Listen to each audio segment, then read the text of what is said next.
lekera mugenda kutula omusajja please. Thank you. Hey. Obugalo.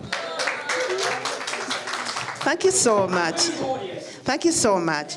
Nino omukyala gwe amanya nga nze Esther Nakaziba, omukozi wa film makeup, special effects makeup artist, costume designer era nga nze agenda bakolera akoze costumes ez'omuzannyo guno ogwa Adungu Tales musical.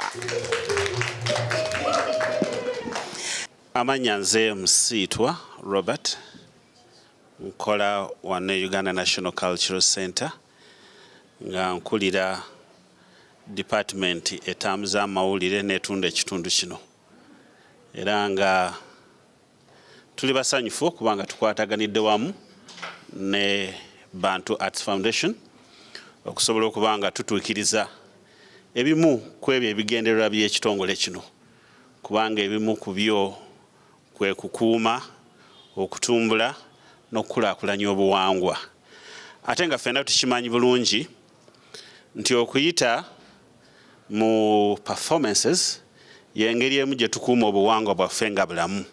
It's the way we keep our cultures alive through performances. Era yemu ku ngeri bajjajjaffe ze baakozesanga okusobola okubanga bakuuma obuwangwa oba mu luzungu kyenandigambye nti it's one way of passing on our culture from one generation to another.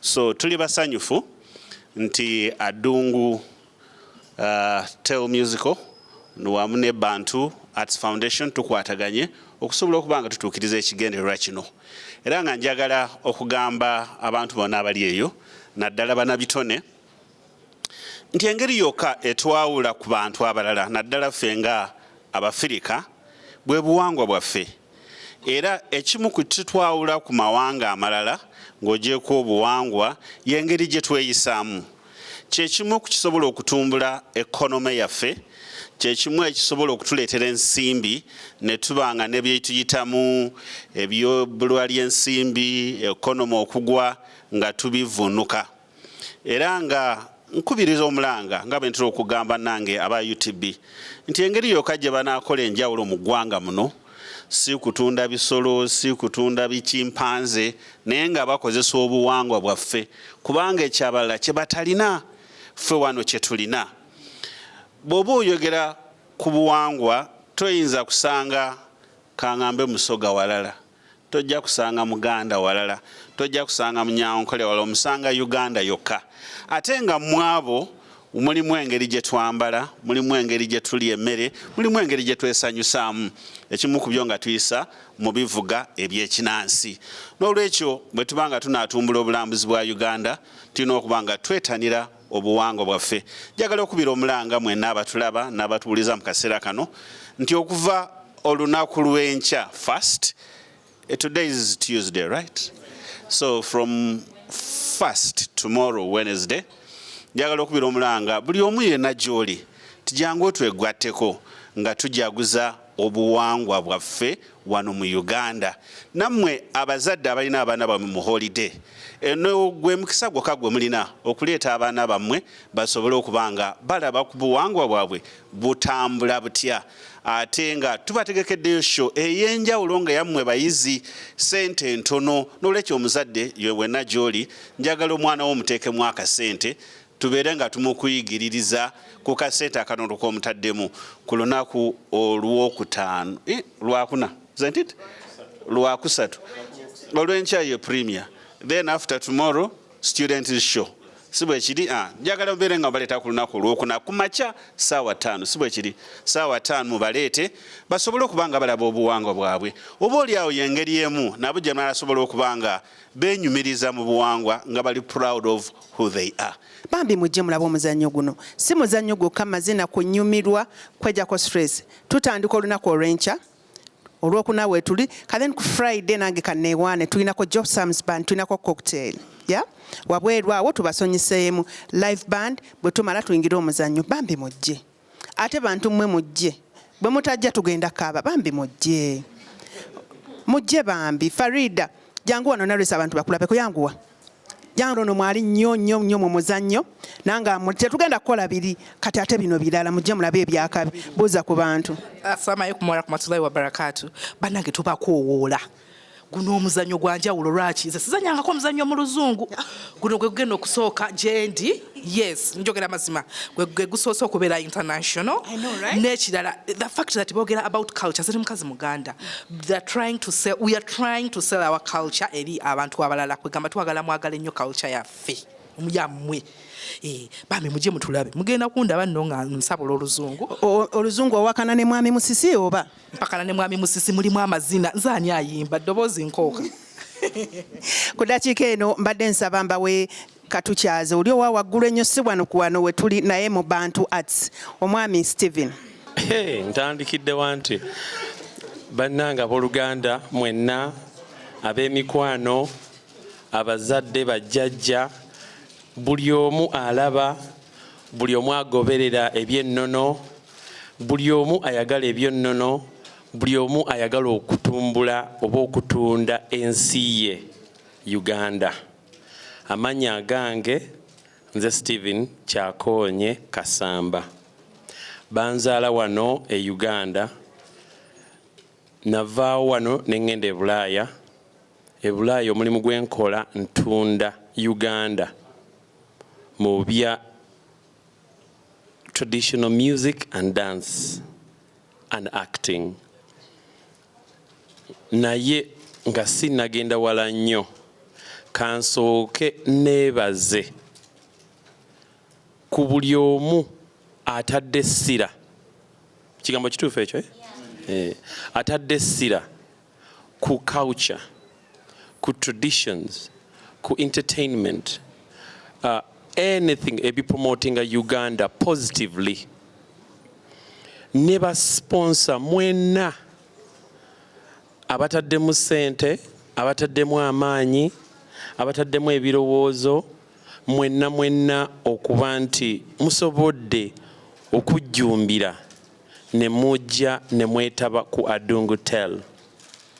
Eno company eva UK naye tuggulawo branch wane Uganda gye bayita Bantu Arts Foundation nga Bantu Arts Foundation egenda kubeera NGO eri registered naye ng'omulimu gwayo kuyamba na kugatta ku ttafaali mu art na kuyamba the young generation abaana abato naye nga tufokasinga nnyo ku art mu ebyo the results amakungula right ndi wakabi amakungula abaana bano tusaba katusabe nga tulina obulamu nga nkyalina opportunity ebeera e Bulaaya abaana bano batambuleko bajjeko e Bulaaya bajjeko mu nsi endala tutunde Uganda mu bintu byaffe ebyennono cultures and tradition. Nze gwe mulimu ogwange gwe nkola e Bulaaya UK. Naye sazze bw'omu e Bulaaya eyo nazze n'omwami gwe bayita Warren Hayes Musisi aka Warren ngenda kusooka njogere kati nnyo mwaka zindalo naye ayogere kikirizibwa right muwa omuzindalo muguba gumwe okay muwa omuzindalo ayogere Warren muzinyi abiibya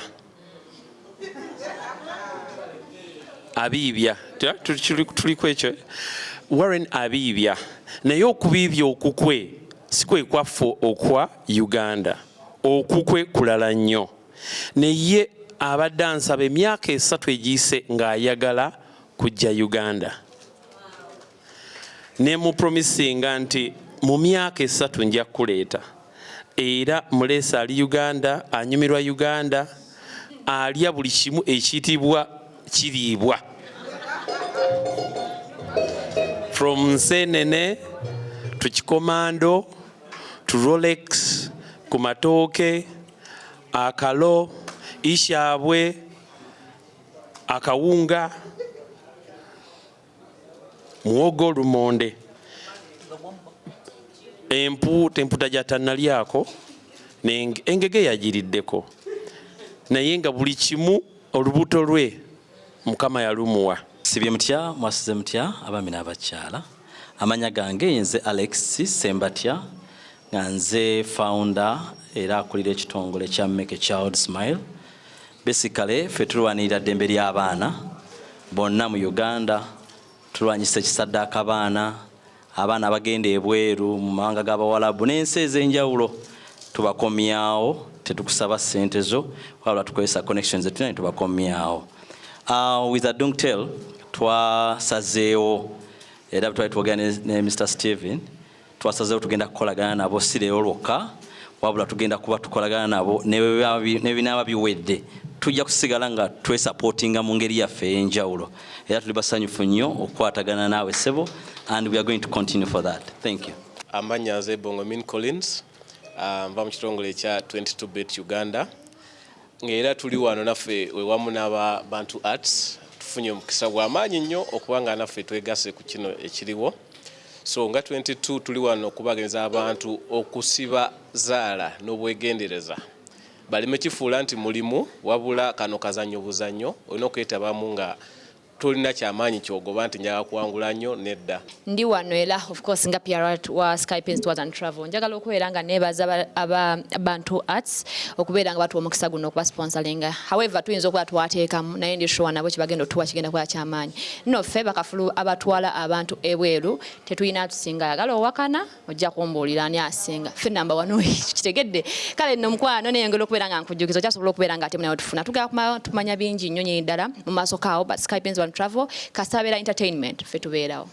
Amanya gange nze Moses Serugo, ndi head of PR and marketing, House of Talent, East Africa Limited.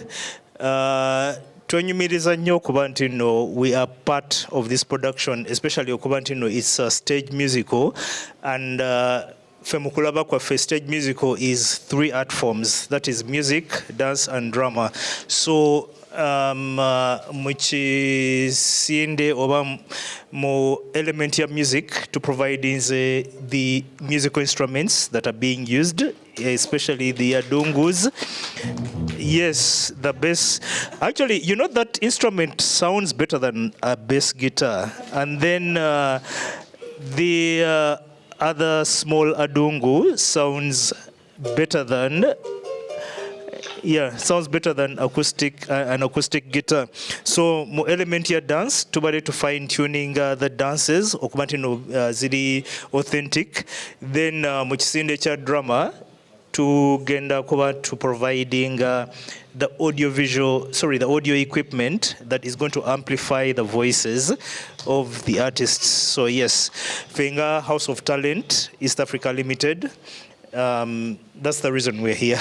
Thank you. So my name is Kenny Rukundo, and I am the head of marketing for Happy Cornelius. Happy Cornelius is a Christian NGO that deals with storytelling, disadvantaged communities and people. So the fact that we are part of Adungu Tells, a story that crosses borders. Yeah, we're listening up to the UK, and then there's Africa. Those are 2 different continents in one. Yeah, that's a story. And what we normally do at our NGO is give people stories that never thought that they would even make it to light. Yeah. So we are here to feed you as you feed us as well. So we can't wait to see what you have in stock for us. Thank you so much. Ayebazwe. Amen. Amanya gange nze Namatov Margaret, mbayita mwena okutandika n'olunaku olw'enkya paka ku Monday. Tugenda kuba tuzannya mu Adungu Tell Musical. Come and witness talent. Muje tuwagire bannayuganda, muje tuwagire talent zaffe. Ngenda yimba, ngenda zina, ngenda kuzannya. Nakiri kibagambe kyewangambye oba okyerabidde. Nti gwe wenna ali nga oli mu simu ya Magi mu contact list ye n'otajja agenda kujjamu. Nabajjemu dda. Mbazaamu nga bazze nkya. Okitegedde. Mbasaba muneegatteko twanirize mwami Musisi. Mbasaba mu... Don't worry. I'm not going to sing. Don't worry. You're looking worried. Oh, Andrea. So, first of all, I'd like to say thank you. I'm so privileged to be here. Thank you very much. I'm not from round here, and I know you speak a different language. So here we go. Wasuzi Ocha. What time is it? Right, oh, sorry. Okay. Yeah. Well, we have a. You might laugh at the way we say this. When it goes 12 o'clock, have you heard of that? O'clock. People laugh at that. I don't know why. Yes. Well, actually, in England, it's still 11 o'clock now because it's 1 o'clock here, isn't it? So, Oliocha. Did I get it right this time? All right, that's better. Yeah. As I say, I'm very, very privileged to be here. The musicians, the talent, the singers, the dancers, the actors, and the people with a very, very difficult job, apart from the audience watching me. That's very difficult. But the difficult job, Esther, well, thank you. She's got a very difficult job there, trying to make me look good in the costume. But she hasn't got enough makeup, apparently. Is that right? So, you haven't got enough makeup to make me look nice. But never mind. The lighting will do that, and the sound guys and people in charge of the sound, they help me out as well by turning me down. Andreas, oh my goodness, he's given up, haven't you? All the talent, the music genius Andreas there, and all the other people. We've got Bella wines here, so you can drink to get over the show. Once I've been there. And how else would I be here without Sky Pins? It's a long way, isn't it, UK? Yes, I'm here because of, Thank you very much. And as I say, very privileged to be here. So thank you for welcoming me. And I'm looking forward to tomorrow and the day after, all the way through to the 6th, because I'm going to be entertaining you, I hope. Okay, so thank you very much for having me. On here, you see, this stage is not quite insured for that sort of thing, is it? Because they do call me Musisi, and that's for nothing. It's not for nothing, is it? Musisi. But yes, please come and see the show. I'm not going to give it away. I'm not going to give the plot away. But it is actually all about a Muzungu ending up, coming to Uganda, somehow gets here, but via an interesting story. And of course, the story is really led not by an actor, not by a musician, but actually an instrument. It's called the Adungu. Have you heard of it? And the Adungu, of course, is from the Alua culture, the north, and of course there are other cultures in the north that also have Adungus from different, is that right? Yeah. You see, I'm learning all about this. And it's almost like an edutainment, isn't it? Because you learn a lot as well as hopefully being entertained. So you can actually ask me any question you like. I'm not necessarily going to give you the answer, but you can ask any question you like. But unfortunately, I'm not very good at speaking the Ugandan language. Yeah, but that's about. So, are there any questions?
Bambi obugalo bwa mwami Musisi. Tu sabula.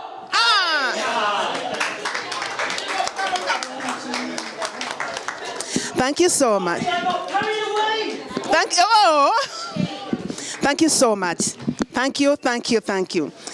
Mbadde nsaba lwawo ku ssaawa 10 ye premier, tuinawo DJ, tuinawo abayimbi abenjawulo abagenda otandikira ebweru, tuinawo cocktail mujje tunywe, then oluvannyuma ku ssaawa emu omuzannyo gutandike tuyingire. Emitwalo gigenda kubeera 10 jangu olaba omuzannyo Adungu Tell. Olunaku olwokuna emiryango gigulwawo ku ssaawa 4, lunaku lw'abaana mitwalo 2, omuzannyo gutandika ku ssaawa 5 mpaka ssaawa 7. Olunaku oluddako egenda kubeera VIP show, egenda kubeera show emu, emiryango gigulwawo ku ssaawa 10. Tulinawo live band egenda kulemberwa omukyala n'omwami Sophie Gombia, tulinawo cocktail era neera ku ssaawa emu tuyingire. Mitwalo 2 abaana, mitwalo 3 abantu abakulu VIP, mitwalo 5. Okuva nga 4 paka nga 6 show zigenda kubeera 2. Abaana emisana emiryango gigulwawo ku ssaawa 8, omuzannyo gutandika ssaawa 9 paka ssaawa 11. Olwo nno tubeere n'omuzannyo akawungeeza abakulu emitwalo 3, VIP emitwalo 5 nga tugenda kutandika omulyango gigulwawo ku ssaawa 1 paka ssaawa 3 okuva nga 4 paka nga 6. Mujje tulaba Adungu Tell musical. Abatamanyi nsibukira zammwe ke kaseera mujje mulabe ensibuka. Oyinza otya okuzuula gye wava, tomanyi taatawo, tomanyi kojjaawo, waliwo ekisobola okulungamya okutuuka okutegeera your ancestrals. Neyanziza neyanzanya ekibuuzo ekyo. Si gwe gusoose n'akatwala abantu emirundi 2. Trip gye nasookerako natwala abantu 4. Nze Munnayuganda eyakasooka okutwala ba artists abakola ebintu bino ebyekinnansi nga bagenda kusasulwa. Bajja bali abantu 4 nga bava mu bibiina ebimu oba ebirala, abamu bali freelance. Then trip eyaddako nenkolagana ne House of Talent ne bampa tiimu eyaabwe abamu ku bo be nagenda nabo. So abantu bonna bentwala bakomawo. Era bwe basigalayo si buvunaanyizibwa bwange bwa gavumenti yeeri. Nze omulimu ogwange ku processinga bipapula na ne benkolaganyayo ababafunira visa n'abafunira air ticket ne bajja eri ne mbawa emirimu ne tukola omwaka bwe guggwako ne bakoma oba okusinza visa weggwera then ne bakomawo. Kati amateeka geeri ga njawulo nti nze omulimu ogwange kastan reporting nti ono amaze nenkuba n'ebifaananyi n'empeerezayo evidence, ebisigadde mbirekera authorities bebadiringa nabyo. So okweraliikirira nti abantu tebasigalayo ogwo si mulimu gwange. Thank you. House of Talent, and I'm Moses Serugo, representing House of Talent as the PR and marketing manager. Finga House of Talent, tuina up to like abantu 30, but we employing kati in the spirit of the fact that encha International Labor Day. Fe twenyumiriza nnyo mu kuba nti nno tuwa abantu nga 30 emirimu okuba nti nno they are part of kyetuyita creative economy. Bwe mutunuulira creative economy globally contributing 3% to world GDP. So it's not that twandyagadde nnyo nti nno abantu bava mu Uganda ne bagenda walala, naye ffe tulina abantu betu employing. So bwe mujja mu Adungu Tell enkya tuba twagala mu focusing on the fact that abantu abagenda okubeera ku stage nabo balina tukitwala nti nno ogwo gwe mulimu gwe bakola, baba basobola okusasula omusolo, pay as you earn, NSSF and all that. So it's not that nti kintu kiri labor exporting, tuba tunuulidde the fact that tulina abantu be tulina wano abalina omulimu ogw'enkalakkalira nti nno baba contributing also to the economy. So that's what we also want to focus on as a House of Talent. Thank you. Nze nga founder, director wa Bantu Arts UK Uganda. Kinyambe nnyo okuba nti ndeese the first production wane Uganda gwe mulundi gwange ogusoose okola ekintu kino wano e Uganda. Eri mbikola nnyo, nkola festivals, tugenda mu masomero, tugenda mu communities nga tupromotinga ebivuga byaffe ebyekinnansi n'amazina. Kati nze okuba nti nzize wano nembeera nga nfunye omukisa nga nina abantu nga Skypins, Make the Child Smile, Bet 22 Bet, buli sponsor ali wano yenna. That means ntandise okusiga bana okuba nti bazze ku Adungu tebampulirangako, tebawulirangako ku Bantu Arts, naye banneesiza akatono ako ke bampadde njagala nkakozese. Nkwatagane ne organizations zino zonna mwenna ngenda njagala tukwatagane. Nze omulimo ogwange to make content. Omulimo ogwammwe mutuyambe financially and facilitation. So, bwe tukola production yeno as Adungu Tell, eno ntandikwa tulina ebirala bye tugenda okukola nga company, tugenda kuzimba mpola mpola. Ngera bwe bagamba nti Rome was not built in one day. Tugenda kutandika mpola mpola. Nga on top of that, petronu waffe omulungi ennyo Kano Nakalema nga ali wakati wange, ali behind me.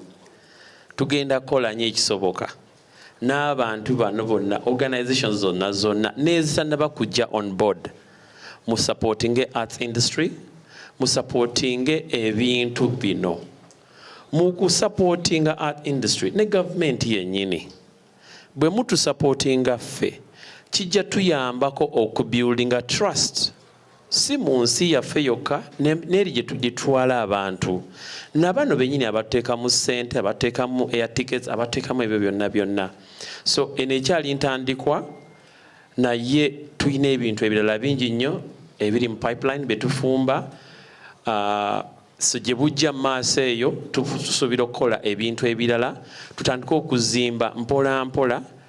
From there tulabe engeri gye tusobola okisengekamu n'okuba nti tukitwala on another level.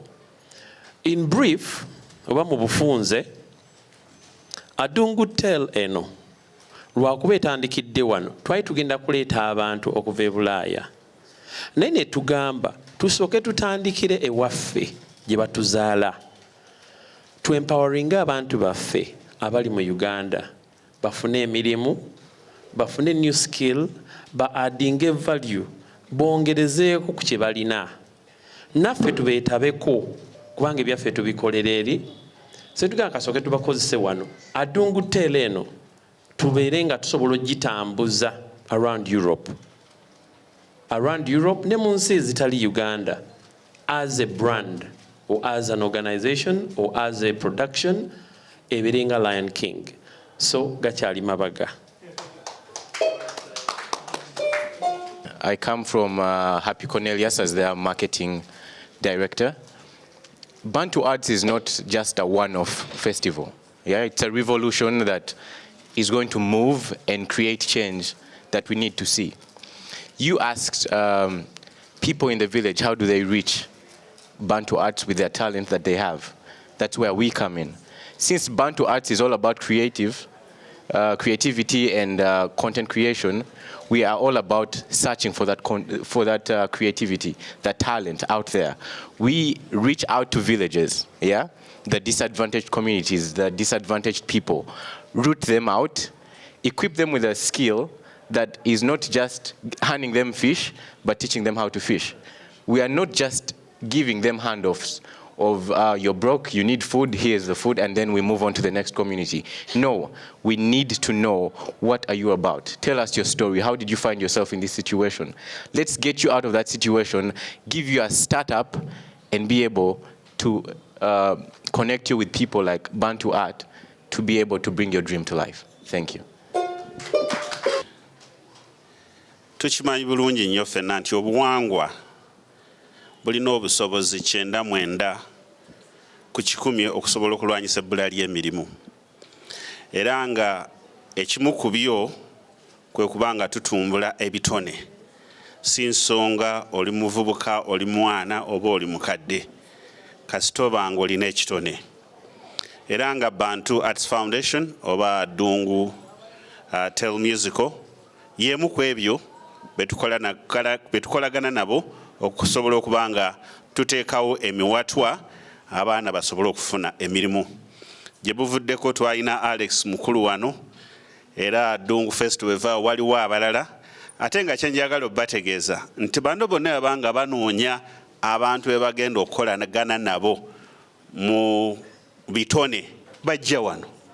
Kati omuntu yenna aliyo oli muvubuka olina ekitone gwe jangu weetege bajja kuba nga bakukozesa bajja kuba nga bakulaba bajja kuba nga bakwetanira okusobola okuba nga otumbula ekitone kyo. Kakati era mu mwezi ogujja waliwo mukwano gwaffe Seruga akyogeddeko waliwo olunaku lwe tuyita World Culture Day. Ekigendera ky'olunaku luno kubanga tutumbula obuwangwa bwaffe naye ate nga si ekyo kyokka okusobola okuba nga tuteekawo emiwatwa abantu mwe basobola okuba nga booleseza ebitone byabwe n'ekyo kye bali. Si kwolesa boolesa naye basobole okuba nga bakifunamu basobole okuba nga bafuna ku nsimbi basobole okuba nga basobola okwekulaakulanya. N'olwekyo njagala okuba omulanga nti yonna gy'oli bw'obanga olina obusobozi osobola olina ky'omanyi olina ky'osobola okukola gwe jangu otutuukirire nga Uganda National Cultural Center kyekimu ku ebyo bye tuteekeddwa okukola kubanga osobola okubafunira emiwatwa okubafunira emirimu okubateekerawo platforms bwe musobola okwoleseza ebitone byammwe si kwolesa boolesa naye okubanga musobola ofunamu ensimbi esobola okuba nga zibakulaakulanya. Ambye eno ntandikwa bintu bingi nnyo ebyokukola. Gwe mulundi gwange ogusoose okukola production e Uganda era lwenkomawo tupulaninga okukola ebintu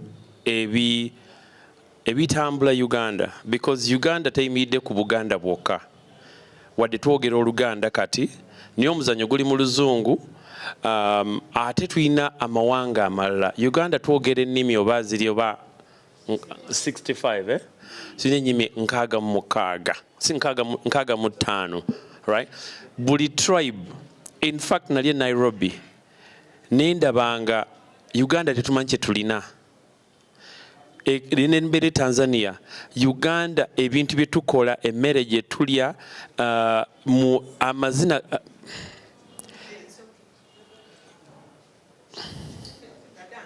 the dances tuli versatile, tulina ebintu bingi nnyo. So eno production yentandikwa era nga bwe ŋŋambye nti waliwo ebintu ebirala ebijja bye tugenda okukola naye nga fe omulimu ogwaffe gwa ku empowering the youth, abaana bato, the young generation.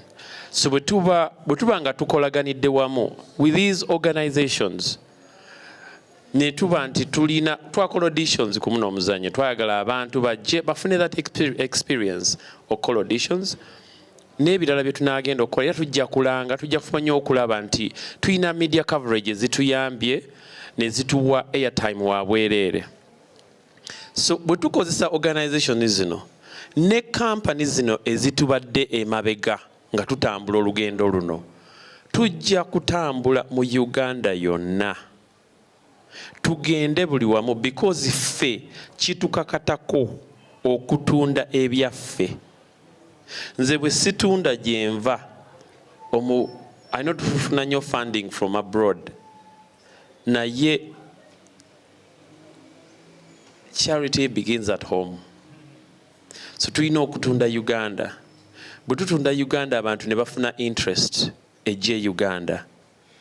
So ndi n'abaana bano abalala babafunye opportunities kye kituyambako naffe okuba nga tusobola okutambula ensi yonna. Naye for now tutandikidde ku National Theatre UNCC as entandikwa then katulabe ebya bijja maaso sagala gamba nti tugenda kukola this and that naye nga it's a working process tujja kutambula wonna alina okutambulibwa ne opportunities zetunaba tufunye n'abanaatwegattako n'abatazze kati abatali part of this as sponsors. Please supporting a creative industry mutunule kusiviza abantu. Don't dismiss people because muwulidde ebigambo. Don't dismiss them because abantu tuyina obwongo, tuyina creative, tuyina team eri behind. Kati eno production etwala abantu 65, the entire production crew. Kati abaana 65 oba abantu 65 team nene yetaaga facilitation, yetaaga mentoring n'ebintu ebirala bingi. Naye kinyambye nnyo nti nina tiimu enyambyeko from Bantu Arts itself ne aba music director Andrea ne director Mohire n'abawandiise omuzannyo oba aba adinzeeko because omuzannyo guno twasooka ntuguzannya UK era twaguzanyira mu theatre mu Black History Month gwali gw'abaana era naye abantu ne tugu-interactingamu n'abantu abakulu. Bwe twamala naye ne ŋŋamba kandeeta abantu abali wano bagwongeremuko value gufiitinga e Uganda kwe kukolagana n'abantu nga Shamim Mayanja Byantalo nenkola n'omuntu ne company gye bayita Playmate ne bakyusa script eno ne bagi-addingako ebeere nga efiitinga Ugandan community ng'ate efiitinga n'abaana oba family as a family show. So ekibuuzo kyo mukama wange gano gakyali mabaga. Tuli ne House of Talent ne organization endala ezitutambuliddeko UNCC, right? Ne charities etukolaganya kati nga KAIP balina abaana era abaana baabwe bambi bali mu production era nabagamba tugenda kukwataga buli NGO because nze kinnuma okuba nti Uganda tubonaabona nga tuyina ebitone. Uganda tuyina ebitone naye katusabe bulamu namwe kubeera nga mukyali balamu twongere okupushinga Uganda on another level. Ab'oluzungu bagala giyita nakaziba but nze ngaza omuntu njagala nnyo obuwangwa ne gyenva so eya so ekiri enakaziba neyaza enakaziba creatives fa bakola ebiwundu omuntu afunye accident okukadiya n'okwambaza abantu okusinga ddala ebyobuwangwa. Nkukiriza kyogere mu luzungu. I'm a film makeup artist, special effects makeup artist, prosthetic makeup artist, film makeup artist, and a costume designer. Here, Dorothy, and I am the director of Adungu. Adungu, oh yeah? Oh yeah! Oh yeah? Oh yeah! Yes, we are already in the moods. We have been cooking. We are still cooking.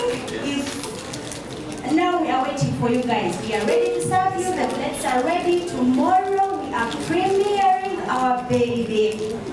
We are the Adungu is a unique story that is really authentic. We know Africa is one of the biggest continents that really involve around storytelling. So we have a symbol, which is the Adungu, and that's where our story rotates. So it's really a unique musical. Come, dance, sing, act, jubilate, be with us in the same spirit. Thank you very much. The tickets, where they are, the box office, National Theatre. You can check our media platforms, Bantu Arts Uganda. Find them there. Thank you very much. See you.